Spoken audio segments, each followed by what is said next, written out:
what is the CBD and the COP15, because we have new members. We have also people joining us from other feminist allies constituencies, from other processes. So we're gonna just give a quick recap about what is the Convention on Biodiversity, what is the COP15 of the Biodiversity Convention, and we're gonna share with you the official roadmap towards COP15, because yes, in December we have this important event, which is the COP, but before arriving or towards arriving to it, there are gonna be other events and other sessions that we also need to know about, so we can participate in those. We're gonna share in detail about what will happen in December, and we're gonna dedicate a bit more of time to explain and to brainstorm together about how we can use all of these different spaces and mechanisms that the Women Caucus has for engage in the process of the CBD. And lastly, a big chunk of the meeting is we're going to focus on sharing with you what happened in the part one of the, well, in the previous working groups, because, you know, this is the first session of 5. In the next 4, we're going to dive in the documents that we are going to address and the countries are going to negotiate and discuss in these sessions that we're going to explain in a bit. So in order for us to be prepared for our own workshops, we need to give a sort of background about which are the documents and that are going to be reviewed then and what have been discussed already. So that's what we are going to share in the second part of this session. And this is under the objectives of to build a common ground around COP15, the key documents and key sessions that are going to happen, and to start organizing ourselves as the Women Caucus in the different thematic task forces, depending on your expertise, depending on your interest, and depending on the priorities that we could identify as the key documents or the key topics that we want to engage as the caucus. So this is the work that we are gonna have today. Okay, so the next one. Quickly, I'm gonna share with all of you. Here you can find more info in the slides. We have typed in different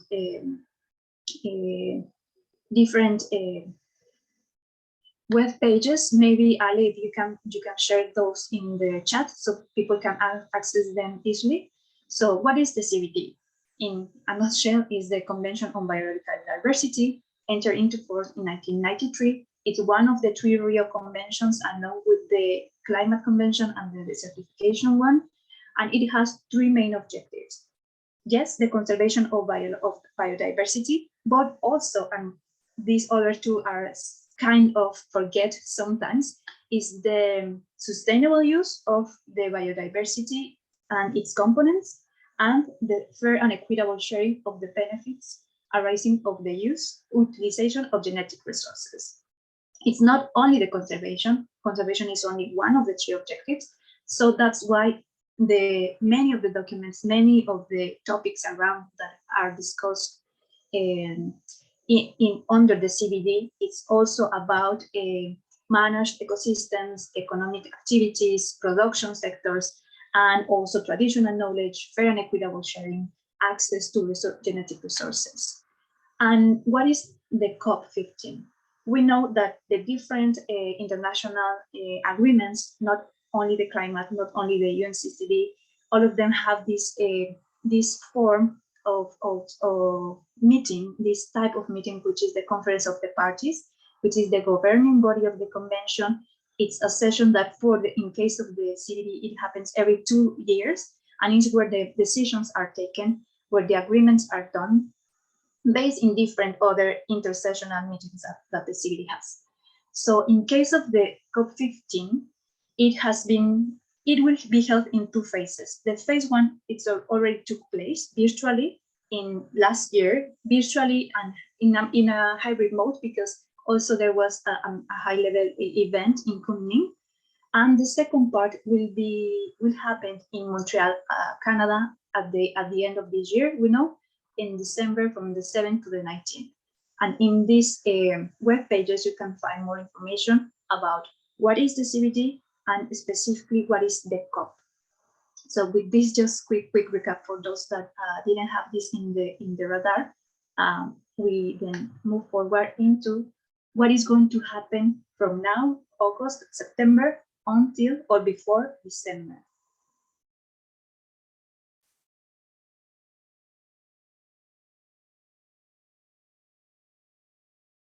Just let me double check that. Yeah, Tina, please go ahead. Yeah, thank you. Sorry. I hope everybody can see the screen well. All right, so now what I'll be just quickly going through is some of the things that are going to be planned out. There, like Amelia talked about, there is a lot of things happening. So one of the key elements to really stay posted of what's really happening is to go to the official CBD meeting link, where you will see everything that is being planned. So as we know that besides the more official meeting of the working group on 2020, there are other things that are also being planned, including like an online discussion forum on the EPSAs. And one of the, Amelia, can you just go on the next click one on that? And what you'll really see is one of the really important meeting besides for the COP15, which was very important for us to keep in mind, is this new meeting that has come up, which is called the meeting of the informal group on the post-2020 Global Biodiversity Framework, which is going to be taking place at the last week of September. The information about it just was sent out today by the Secretariat, and where I have already put in the link there, and please do check it out. So what's going to happen in this informal group is that basically the co-chairs, the working group co-chairs have put together regional groupings, not all parties, but selected regional groupings to come together in Montreal and flush out as much of the information that they can from the outcome document or the plenary in-session document that was discussed in the open-ended working group 4 meeting in Nairobi. The idea behind it is that these collective of small grouping of party-led will clean up the text, which will be providing more guidance for the open-ended working group 5 later in December. Now, one thing to also note is that there is no civil society engagement foreseen in this formal group meeting. So the way the notification has been sent out is being that this is for our information. This is a regional group led by the parties. And after this group meets, they will be presenting the outcome of the informal group during an information webinar for the stakeholders and other parties. So we just want to quickly go through that because it's a really important element.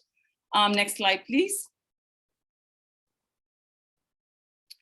So besides that key element, what is really building up to is the December part. As you all know, this is part of the COP15, part 2. Amelia will share this again. This is also for our understanding, and it will be very good to reflect on some of those documents, that the CBD COP15 is not taking place for the first time.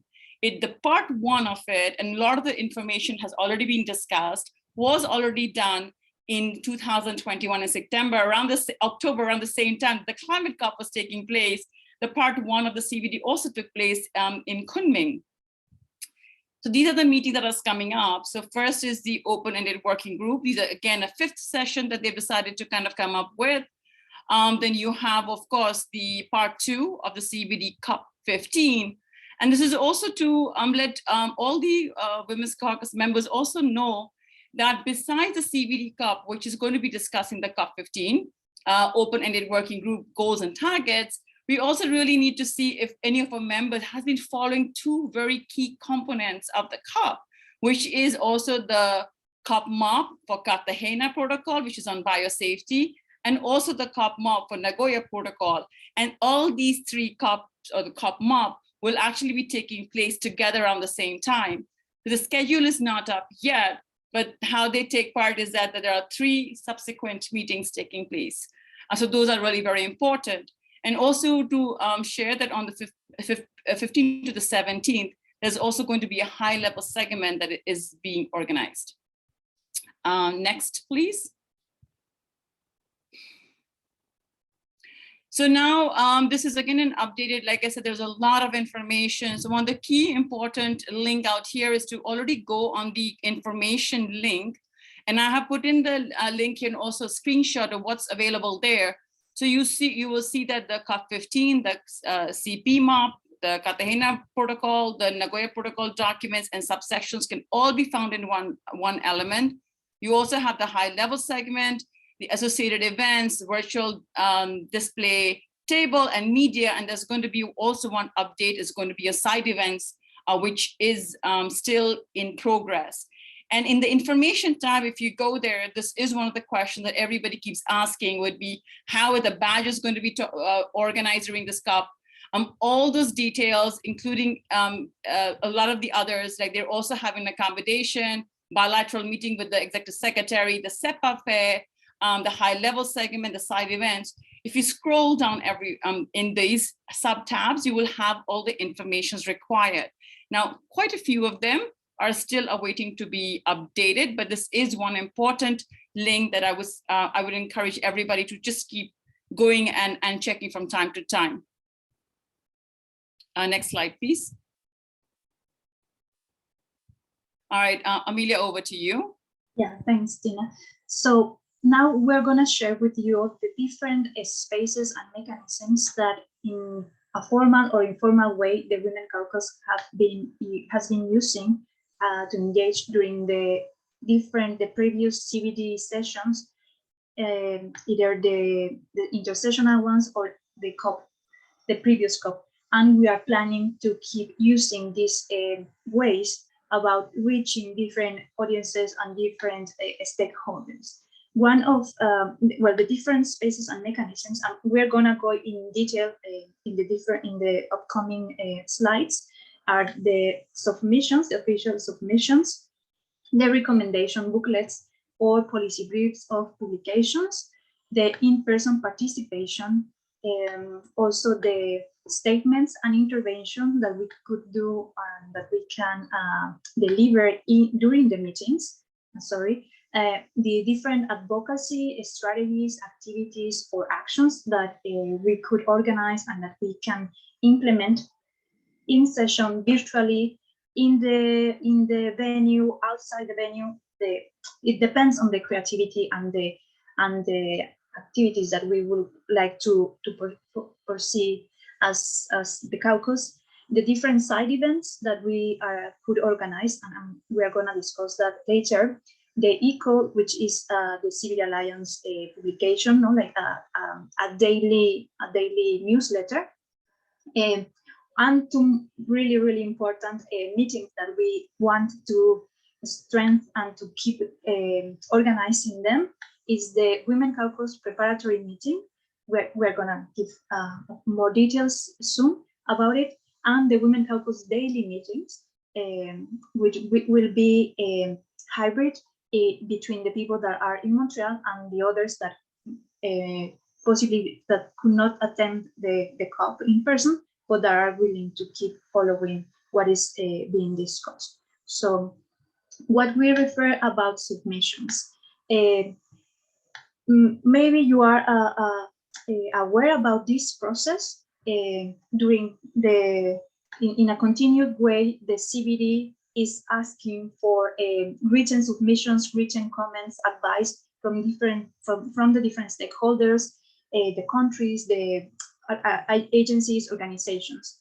And the process, how this works is that the CBD sends out a notification, an official notification, letting the stakeholders know that they are requiring inputs regarding X or Y topic. And regarding that topic, they provide the official document that they want us to comment on. And sometimes they also give a template. So we as stakeholders can provide our comments, questions, suggestions, provide recommendations, policy recommendations, text recommendations, if we manage to deliver all of them on on time before the deadline that it's stated in the notification. Right now, there is a notification on a submission, a process ongoing. If you are already subscribed in the mailing list, you have a receipt, and thank you so much for the ones that already have provided their inputs. We are working on this notification that is dealing with the draft elements of the possible decision, operationalizing the post-2020 GDF. The deadline is September 2. I'm already collating all the inputs that you have provided, and we're gonna before sending it to the CBD, we're gonna share with all of you to review the document again, and then submit it as the Women Caucus to the Secretariat. But also you can engage as individually on behalf of your organization. I mean, so you can go into this web page, for example, to see all the notification. Look in particular for this one, the 9422, and then you can also participate on behalf of your organization. But it will be better if you can. I will resend after this meeting the email where I am asking for your inputs. So if you can read the document, it's just a 2-page document, and provide your comments regarding it.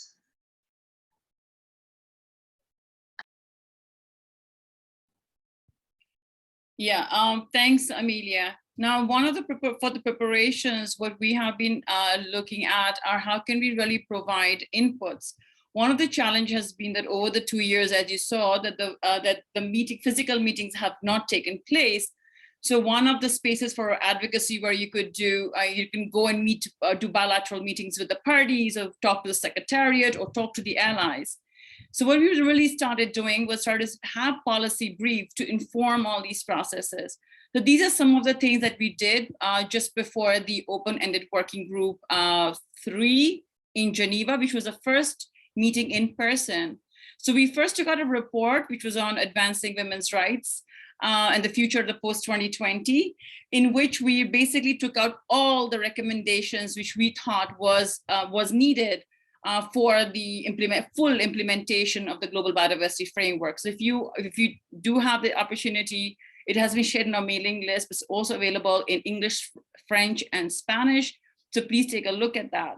Now, in preparation for the Nairobi meeting, which was going to be discussing on the textual proposals, we also came out with a policy brief with concrete text proposals. And this was carried out by one of these virtual workshops that we are doing right now, where we brought the group together to work with breakout rooms and look at different contact group text and recommend some textual suggestions. The other part about our work has been how to integrate a human rights-based approach in the global biodiversity framework. And we have been collaborating. There is a human rights working group within the GBF. So that's the other report that we've been contributing to. So these are some of the key elements that we are working. And of the other workshop that will be coming in, what we are putting together, we are hoping that we will be taking out a similar brief and publication, including a textual proposal document. And we just need to see when, now that you see that the September meeting is planned. So we just need to see whether we need to rush up instead of November, already start thinking of the text proposals to push it before the September last week. So we will see how that goes. Next slide, please. So one of the key elements that Amelia talked about is what's really important are these pre-processes. Like the submissions are very important because some of them are also required for some of the COP decision documents. So that's a submission. Then what you also have is that we also have inquiries saying that how can we engage in the CBD process. These are some of the elements that I would suggest. One is submissions. These submissions can be done by anybody. So when these notifications comes out and it is shared widely in our networks and other spaces, is to engage in that process. The CBD briefing sessions. So over the 2 years, what has also been happening is the CBD, the Secretariat has been organizing these different briefing sessions prior to the virtual sessions and information sessions like I talked about, including like the EPSAs and other. So again, these information is sent through notification and you can register it. Again, there is no closed doors. If you register, you are able to participate. So there's another opportunity. Then you also, of course, have the virtual and in-person meetings. So virtual meetings are again in the Women's Caucus meeting, like we have those preparatory meetings and other meetings also organized by our allies, the IAFB, the Gibbon, the Global Biodiversity, the CBD Alliance. So if you are also part of those networks and major groups, please join, because it also really helps you understand like different perspectives, different key recommendations or key policy strategies that each of the major groups have also been working towards the Global Biodiversity Framework. And of course, you also have the in-person meetings, and we will carry out some of these planned activities, and we'd also like to know how many of you are planning to come, because we would like to meet you and also see how we could strengthen our advocacy work in coming up to Montreal.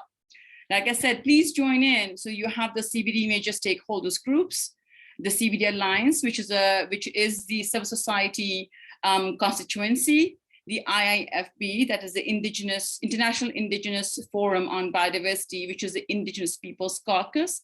Indigenous representatives are welcome to join the group. You can send them an information. They have a web page on the internet. You could reach out to them, including the GBYN, which is the Global Biodiversity Youth Network, the Youth Constituency, and of course, the Women's Caucus. I think some of the things that I've already talked about is how it is, please again, take a look at the CBD notification. And also when you're talking about, in particular, say, for example, the upcoming CBD meeting, the notification again was shared where the nomination process has already started since mid-15th of August.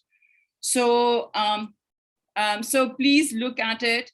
And if your organization is accredited or you know of a sister organization who could help you get accredited to attend this meeting, that is a way to kind of go forward. And if you are engaging with all the other processes, you know, that's how it works. Either it's the SDGs or the UNEP or something, you have to accredit it through an accredited organization to that convention. And then also, I also encourage people, like if you are a new organization and you want to engage, you can always get accredited. So please also explore that option. I don't know how much time it takes to be accredited because COP is now only few, but it is an opportunity worth also exploring. And I always encourage organizations to please explore that and have yourself accredited to be able to also engage, especially for in-person meetings, which requires you to be an accredited organization. Next, please.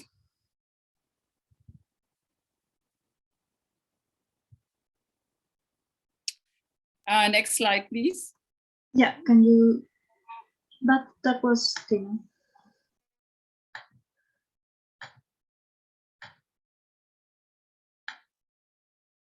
okay, so we can see that there's a question in the chat about which is the process about for the new ones to join, but to join the CBD Women Caucus or to join the CBD per se.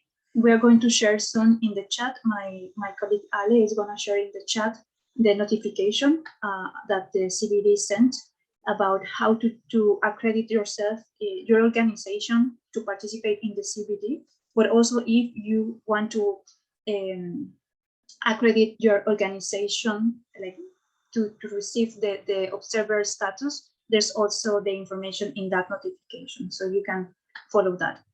And well, coming back to other way of that we have been engaging and that we will also encourage you all to participate during the upcoming months are these statements.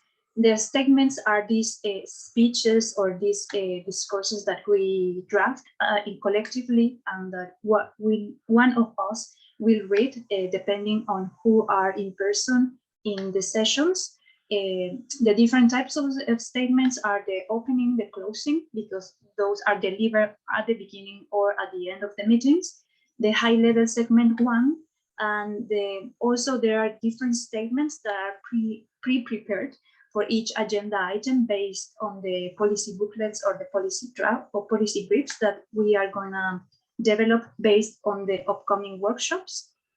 The process that these statements go through are first that we need to define drafting leaders, and that means that all of you are more than welcome to take the lead on one of each, depending on your interest, on your expertise, and the topics that are going to be discussed as agenda items in the meetings. Then defining this drafting leader, we all are more than welcome to contribute in the online drafting of these statements. Then the leader of it will close the document, will polish it, and so we can have time to submit it for interpretation during the sessions. The CBD Secretariat are encouraging all of the stakeholders, all of the observers, all the participants to send the statements at least 1 hour before the item is being discussed, so the interpreters during the CBD sessions have time to review them and have time to provide an effective interpretation for them. And then, well, the statement is read alive during the sessions. And here we can see a picture of the closing statement that Sharon, a member of the Women Caucus, delivered during the closing of the OEWG4 a couple of months ago in Nairobi. Another way of engaging is the advocacy. And here I guess that all of you have different ideas, different suggestions. And as Tina is mentioning in the chat, please go into the Jamboard so you can type in all the different suggestions that you have. So we can organize all of us to advocate together. Here in the slide, you are just looking at some different examples. One of the, for example, one of the strategies that we have pursued is the flower diplomacy, which has been delivering flowers to the different representatives, to the different party delegates who have supported explicitly the target on gender equality. We also have had press conferences, for example, to let the media know what we are advocating for, why it is important, and also to take the message out of the little world that is the CBD or the CBD sessions, and so all people outside the venue can know what has been discussing, particularly on the topic that mattered to us. We have been also pursuing this campaign on I support gender equality target, and gender is a biodiversity issue. And as you can see, there are many delegates, many representatives that have been engaged with it, such as the Mexican and Chilean delegates. And another way of advocating is the direct meetings with the delegations that are in the sessions, so we can discuss with them the different topics, and to clarify if they have any question about our points, and if they are doubtful about supporting us, as it was the case of the delegates of Democratic Republic of Congo, like in Nairobi. We could chat with them alongside with the representative of the Human Rights Office, and to clarify the questions that they had about the target on gender equality, and at the end they decided to support it. Okay, so moving on, another way of participating during these sessions are the side events. And here also, once again, we are gonna invite you to provide your inputs, either in the Jamboard, either in the chat. And I'm gonna send another email, particularly on this topic, regarding which side event would you like to organize in a collective way as the CBD Women Caucus. The deadline to submit the concept note is September 30, so we kind of have 1 month for that. We know that if there are different conveners, the side events is better ranked, and therefore could be chosen by the Secretariat to actually have a space, because even if you submit your concept note, that doesn't necessarily mean that you're going to have it, because they go through a selection process. So our main questions for you all is who would like to collaborate on behalf of your organization, or let us know if you are planning one already. Are you going to submit your own concept note on which is going to be the topic? But particularly for the side event that we would like to organize as Women Caucus, we are suggesting 3 topics. One, it could be human rights and gender in the post-2020 GBF. Another topic could be the gender plan of action implementation, because we know that after COP15, the GPA is going to be there, so we need to push for the GPA is actually implemented and do not stay only in the paper. Or another topic could be the target on gender equality. And well, the questions that we have for all of you is, do you have any other ideas about other topics that you think that as Women Caucus we could push for? Who could be a speaker? Could be people from our community, from our membership, or if you have in mind different experts from different backgrounds that could speak or present during these side events. If you know that because also this is another criteria that could be that could make our side event kind of successful, is that if there are parties interested in that particular topic, because we know that one of the main objectives of organizing side events is just raising awareness, disseminating information about a key topic, but also it's a space that we could use to push forward our points and strategies. So we need to make sure that this side event is also attractive and appealing for the parties, so we can have dialogues with them regarding the inputs and the topics that we are discussing. So please,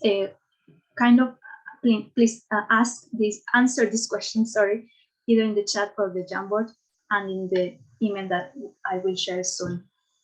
And well, other way of keeping engaged during the sessions, during the whole December, could be about writing articles for the ECO, which are daily briefs at the CBD meetings, organized by the CBD Alliance, the other constituency that makes parts to the CBD.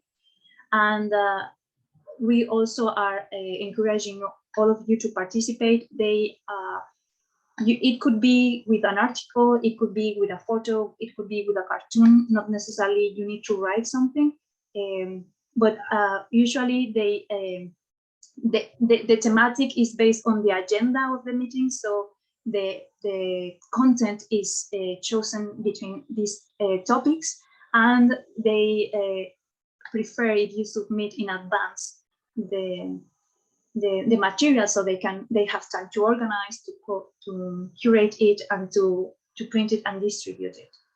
And here in the chat, we're going to share with you the link, because apart from delivering it or distributing it during in person in the venue, it's also published online, so people outside the venue can follow the discussions. And well, other space that we have to engage as Women Caucus is the Women Caucus Preparatory meeting. This is an in-person session that we every CBD session we make the biggest effort to organize against sometimes different obstacles, but thanks to the generosity and the creativity of all of our members, we managed to have these preparatory meetings. But now we are like really happy to share that we already have a dedicated room for the Women Caucus during COP. So this preparatory meeting has already a place to be held, and this is going to be hosted on December 6th, just one day before the COP starts, and the day that is in between the OEWG5 and the COP15.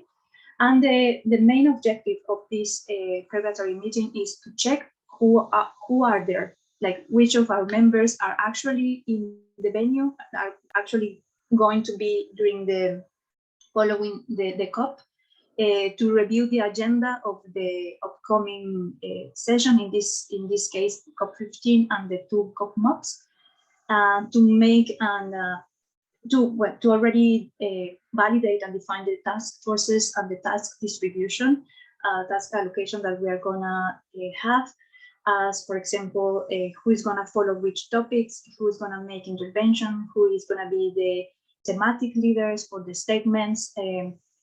Also, because we don't know yet about the COVID restrictions, we will need to prepare a rotation chart, for example, to see who is gonna be in the different sitting on the women microphone, because I think that there's gonna be a system as the badges, for example, another restriction about how many people could be in the halls.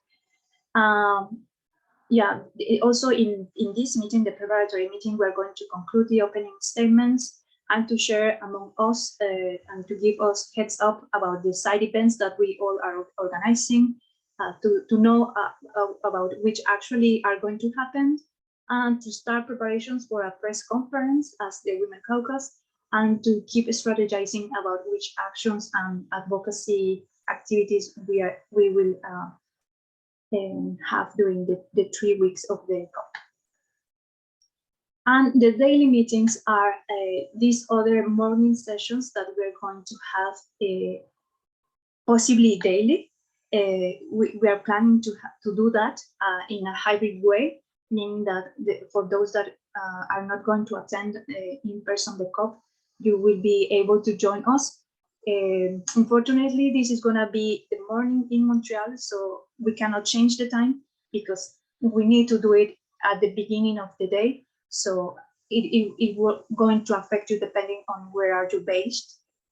The objectives of these sessions are to have quick recaps of previous days, to review the agenda for that day, and to clarify any points that we are going to push forward for.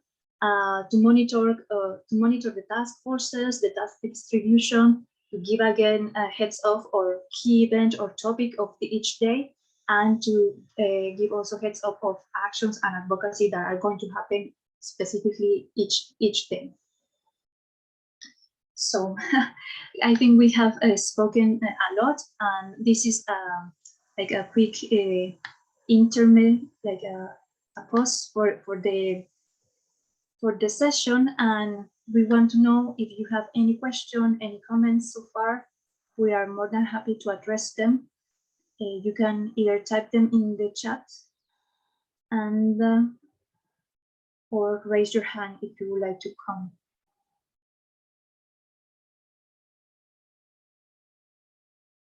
Yes, Tina, please open your camera and your mic.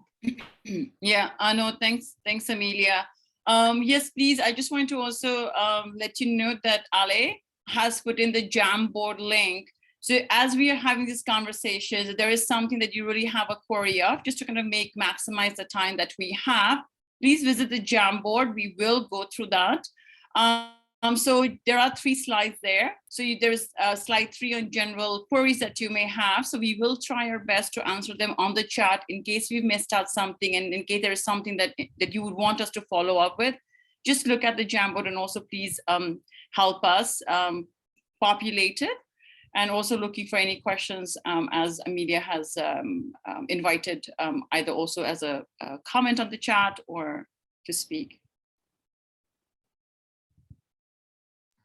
Thank you, Tina. And I will also make use of this break. So please, because if not, the comms team will kill me. Open your camera so we can take a group photo of this session that is happening now. So while we address the questions. Amelia, we have a question already. It says that are there possible funding opportunities to support women who are interested to attend the COP? And another question is, how can I be an active member of the UNCBD?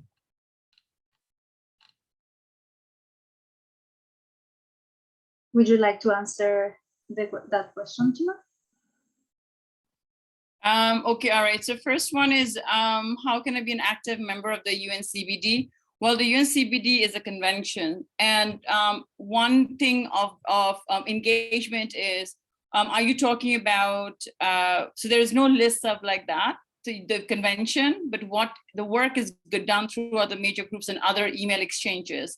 So say, for example, if you're looking at how can you follow the work on gender in the CBD, then it is, you can send us a request. I just sent in the subscription link on the chat box, which is, so we coordinate the gender considerations or, gender dimension in the work of the convention.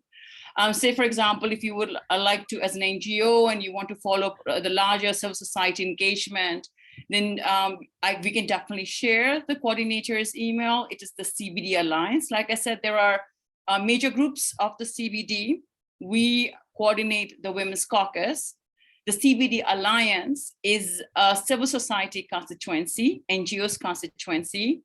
Then if you're like, okay, I would like to engage in the work of the indigenous peoples and local communities, including indigenous women, and if you are from indigenous community, you're also welcome to join the IIFP, that is a Indigenous Peoples Caucus that engages with the CBD. And for a youth, we also have the Gibbon. So just let us clarify which you want to, which listserv you would like to join. And if you think, I am from all the categories, I'm a youth, indigenous woman, and also an organization, then you're also welcome to join all these mailing lists and engage in all these different spaces. That's also completely up to you. So please let us know, so we'll be able to kind of guide you how you would like to follow this process. Regarding funding, so funding is, the only funding that the CBD has is called the Voluntary Fund for IPLCs, Indigenous Peoples and Local Communities Voluntary Fund. So if you're an Indigenous person or you are local communities, the call for a voluntary fund is still open. And I think it's still until September 15th. We had shared the notification again. Please look at the notification. If you qualify for that, it is an open notification. So you are welcome to submit your application to be considered for funding as an Indigenous persons or local communities to participate in the CBD, in the COP15. Regarding the other spaces, we don't have funding per se from the Women's Caucus, right? We are trying to, this is one of the recommendation to the COP, is where we are asking the convention itself to have a dedicated gender mechanism within its secretariat, but also trying to see how they would be able to consider a fund to ensure that we can bring women representatives to the CBD meeting. So that is still in process of negotiation. And also you can sometimes look around. There are some of the funding NGOs or something who may have some funding available. And if there is a funding available from our side, hopefully that's a very positive aspiration that we have, then all this information is shared.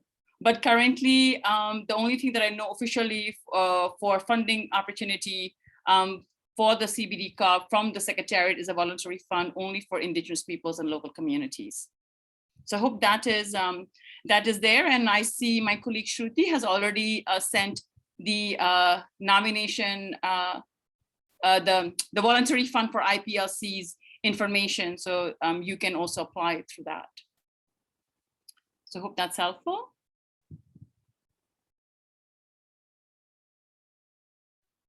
Thank you, Tina. Yes, I think the question has been answered. And if someone else have another question, please raise your hand or type them in the chat. And I see, Bibish, are you asking for joining the Women Caucus? The link has been shared and the subscription form is in the 3 languages, in English, Spanish, and French. So, but we all are together in the same mailing list, and well, the communications that we sent out as the co-coordination, we send them in the 3 languages, but most of our members, they speak in English so we can understand each other, because not everyone speaks Spanish and not everyone speaks French, but there's no specific group for French speakers. And yeah, as much as possible, we try to have Spanish interpretation and French interpretation to help all of us to communicate in some way. So, and for the 5 workshops that we're gonna have, the interpretation is gonna be here. So if you are more comfortable on participating in the sessions. Okay, so we are moving on to the next part of the session, which is the background of the sessions that already have passed. But first, my colleague Tina is gonna remember us about the. Yeah, Ale, please. I'm gonna stop sharing. Yeah.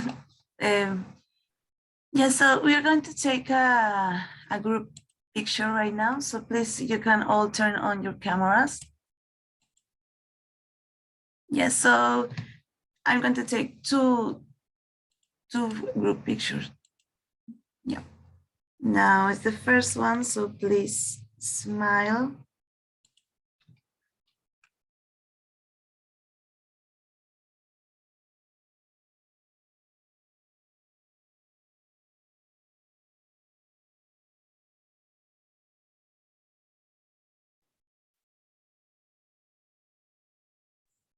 La photo, s'il vous plaît. C'est déjà? No, it's missing one page, so wait, now another smile for the second group picture.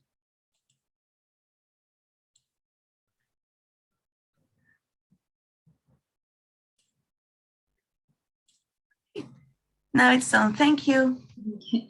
Thank you so much, Ale. So this is a great break, and then now we're moving into the second part with you, Tina. Ladies.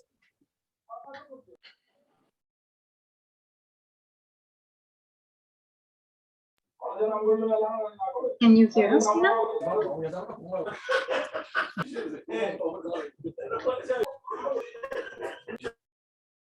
Yeah, hello. Yeah, I think somebody's mic is on. Yeah, we already mute them. Okay, all right. Amelia, is there a slide for this? Yeah, the screen is on. Ali, can you confirm that? Can you see my screen? Yes, I can see your screen. Thanks. Yeah, can you go to the next one? I think the open and working group is there. The next slide. Yeah, well, just going before going there, just a quick recap about the workshops that we're going to have. Right now we are in the first session, which is the introduction to this process that we're gonna host as Women Caucus for our members and feminist allies that would like to join the caucus. And the 4 next sessions are gonna be more like a dialogue, more like a discussion regarding the documents. So we will need your support preparing yourself before coming into the sessions. That will be the idea. If you don't have the time, please join us no matter what, so we can keep discussing. But it would be better if you can take a read into the documents, and that's why we're gonna share this background about what happened during the part 1 of all of these sessions. And we're also going to share with you where you can find more information. And in preparation of each workshop, I'm gonna send an email sending with the key documents and with the details of each session, so you can remember. But this is for you to have the big picture about how does the process look like. And so the first workshop is gonna focus on the post-2020 GBF, particularly for the 5th session of the open-ended working group on the post-2020. And the workshop 2, we're gonna focus on the COP15 item for the agenda items of the COP15. I'm gonna share in a bit which are these items.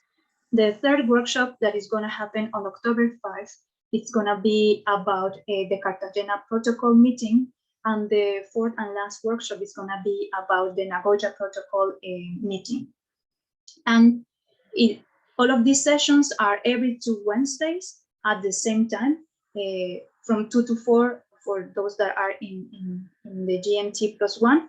But this means that it's going to be at the same time that was this meeting for you. So depending on where you are, the time is going to be the same. So, okay, moving now into the background for the OEWG 5. Thanks, Amelia.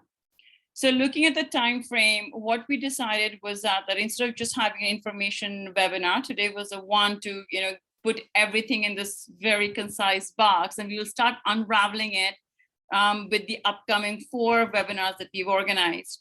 And the idea, like I said, to do that was that the COP is happening after 2 years. There's a lot of history behind what's been happening in the 2 years and what's also been planned between now and the open-ended working group. Like I said, there are a lot of online discussions, a lot of submissions coming up, and lots of also other meetings that have been organized.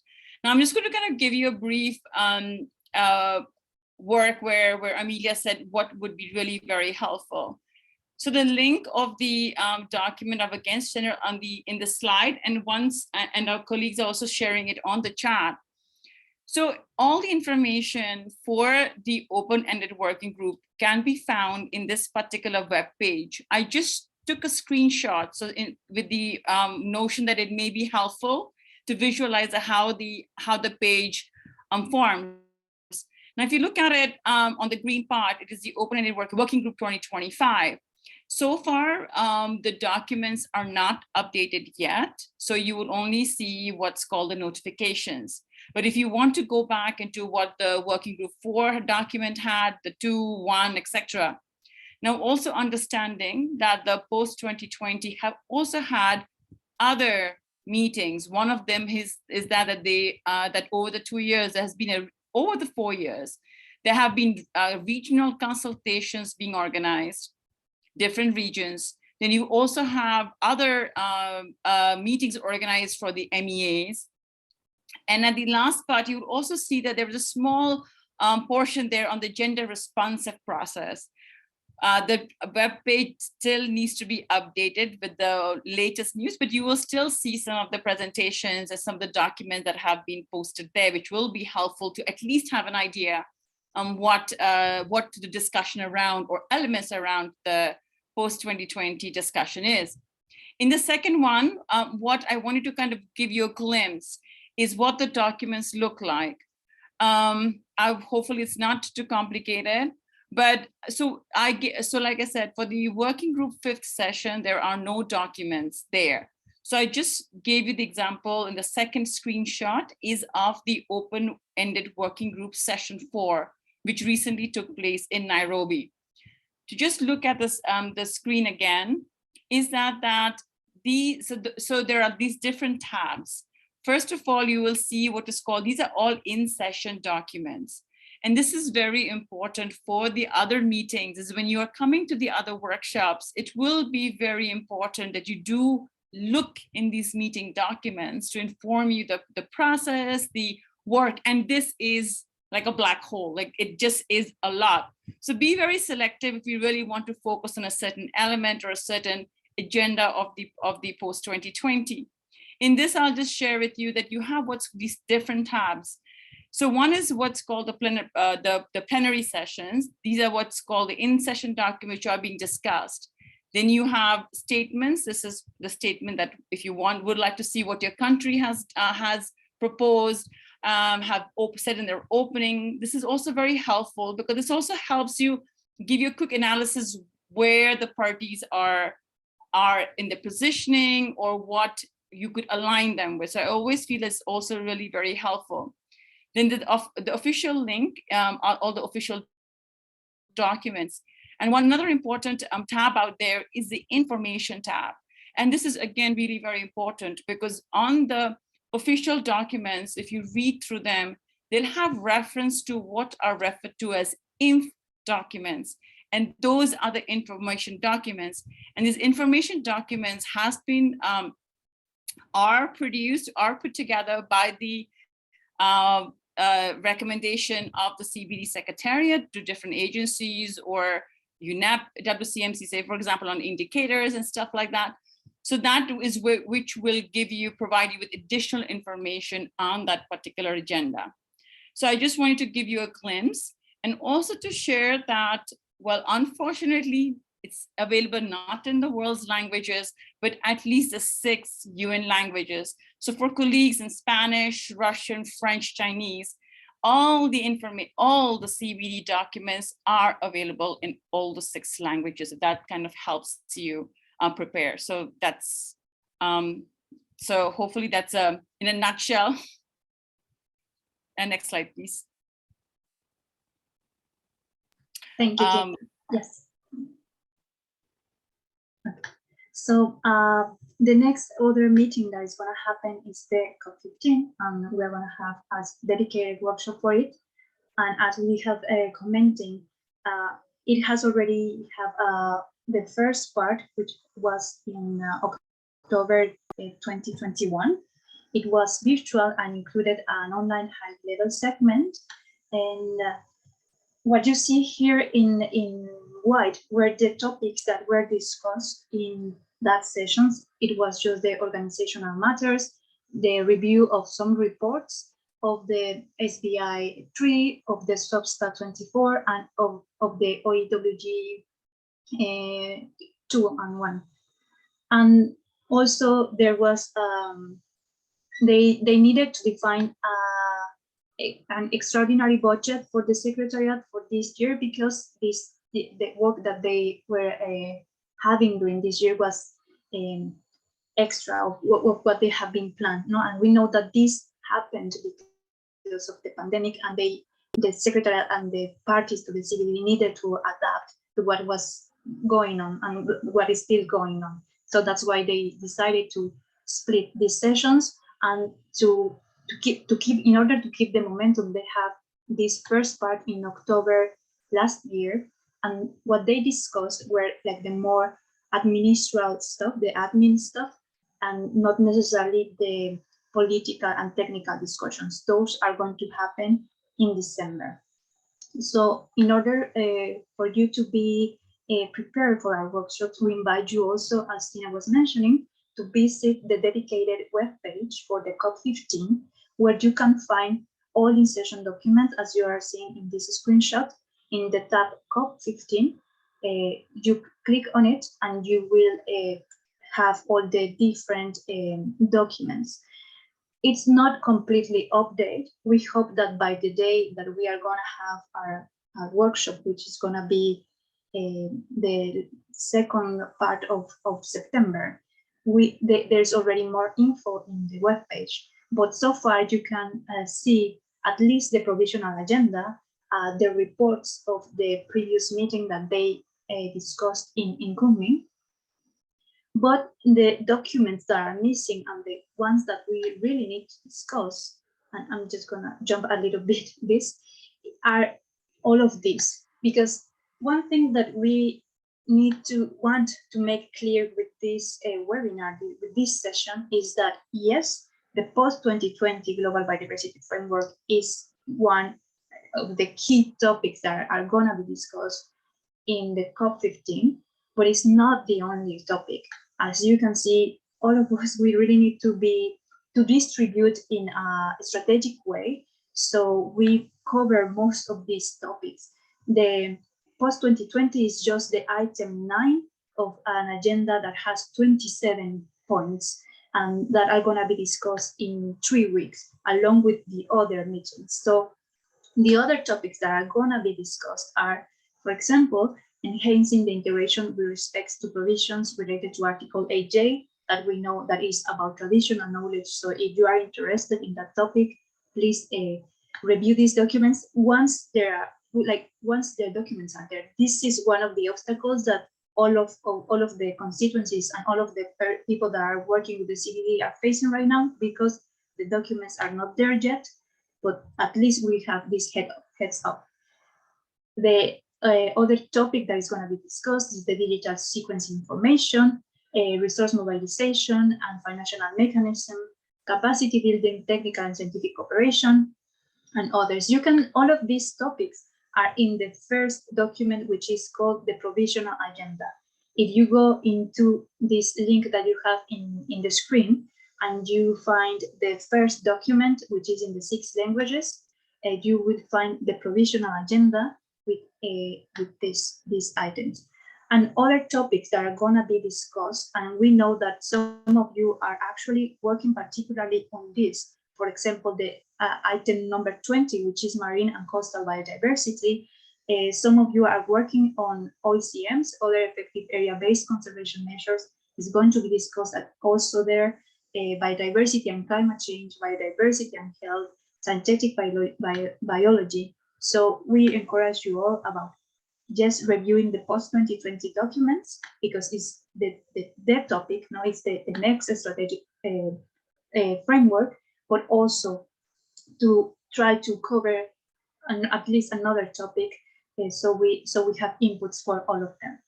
And what I want to share also about the COP is, you already know that it's going to happen from December 7 to 19 in Montreal, Canada. And this is how it looks like, the web where you can find out the documents. Is the similar as the one that Tina shared. All of them have the same layout, but you can see the different titles here about which specific meeting you are looking for. And here in the official tab, you will have this document, and the first one is the provisional agenda. But another point that we want to share with you is that during the COP15, along with the official meetings with the political negotiations, there are 4 other spaces that also help support the raising awareness and to showcase the different work that people are doing around the CBD or under the CBD, which is the Nature and Culture Summit, the Rio Pavilion, and CEPA Fair. For details about these events and how you can participate, for those that are going to be there, and how we can engage as CBD Women Caucus, you can refer into this web page and find out the details. And well, now moving into the background for the third workshop.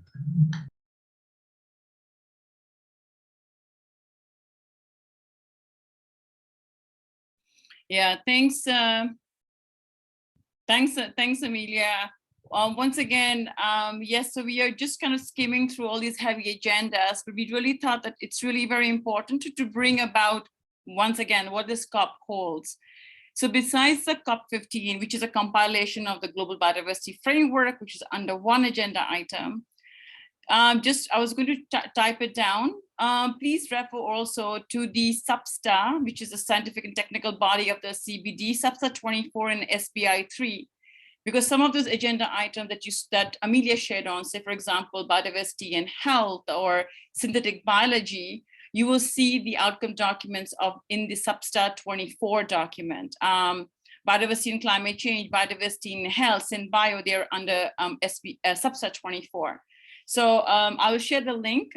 So I just wanted to kind of let people know, because like Amelia talked about, if these agenda items are not there in the provisional agenda, besides the provisional agenda, what is helpful is that to look at the SBSTA and SBI documents. When the provisional agenda will be updated, they will have a link to all the draft COP decisions, which will be helpful. So just saying that in preparation for the next webinar already. Yeah, sorry, Amelia, next one. So now that was the CBD COP15. The other 2 complementary protocols of the CBD are the Cartagena Protocol on Biosafety, which is going to go from its 10th MOP. It's called Meeting of the Parties. And this is again the agenda for it. Like I already shared the link to you. So what elements they have under it? This is capacity building, monitoring, reporting, assessment and review of the effectiveness. The biosafety clearinghouse mechanism, this is the online portal of the CBD Secretariat, where the parties to the Cartagena Protocol are supposed to be kind of feeding in the information to inform the implementation of the Cartagena Protocol. The Cartagena MOP will also be discussing LMOs, the living modified organisms, social economic considerations, and the Nagoya Kuala Lumpur Supplementary Protocol, other matters. I don't know how many people from you, we also wanted to also scope out if anyone from you is following the Cartagena Protocol at the national level or at the advocacy level. It would really be helpful, because usually what happens is that we are a very small team. And like I said, there are so many agenda items. So usually what happens is that majority of our colleagues are at the plenary of the COP, usually COP for 13, 14, and now 15. But with the understanding that we sometimes miss taking the floor at the Cartagena Protocol, MOP, and the Nagoya Protocol. So we are really hoping, because there are certain elements within it that is very important to also for our work, especially in particular to the standalone target of gender equality. When we're talking about safeguards, we're talking about risk assessments and the on LMOs basically. So the Cartagena Protocol, of course, I just put in a quick synopsis here for people. This was adopted in 2000 and came into entry into force in 2003.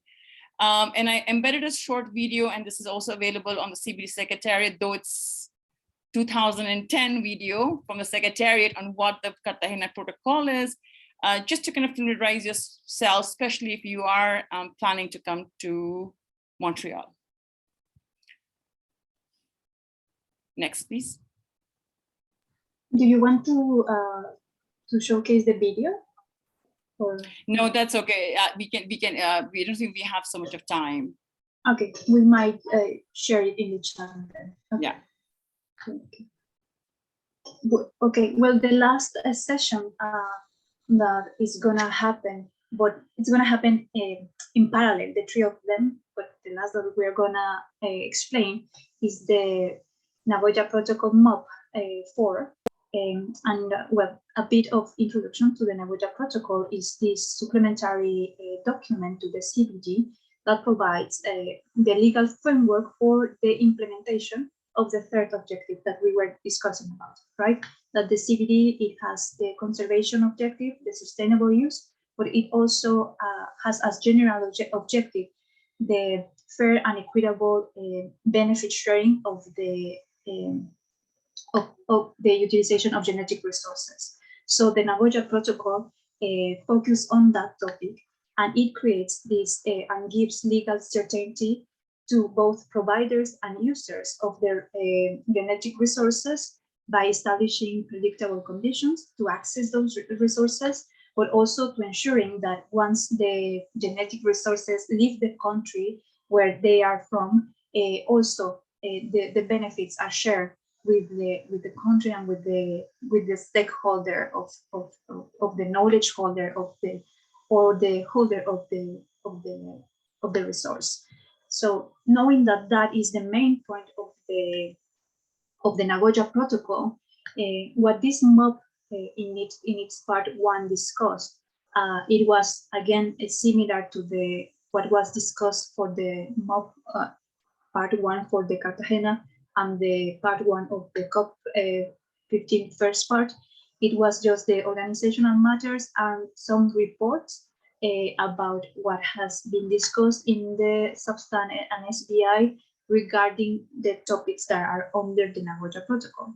And in that sense, what is going to be discussed in December are all of this. Again, it's a really, really packed agenda, and we encourage you all to, if you are let us know if you are working on these issues, so we can rely on you to make comments, to review these documents, to help us with the statements, and to provide your specialized input regarding, for example, the financial mechanism and resources under the Nagoya Protocol, capacity building and development under the Nagoya Protocol, about genetic resources and its associated traditional knowledge, about access and benefit sharing, the clearinghouse and the information mechanism, if you are working on that, about also how it is related with the post-2020. We know that there are some targets, and one particularly specific on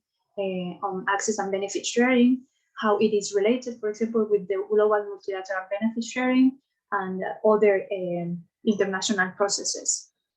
Again, the documents that you can find them, not yet, but you will find them in this link, which is specifically dedicated for the Nagoya Protocol MOP number 4. And well, so far this is the main content that we wanted to share with you, and we want to open again this space to raise any question, comment that you might have, and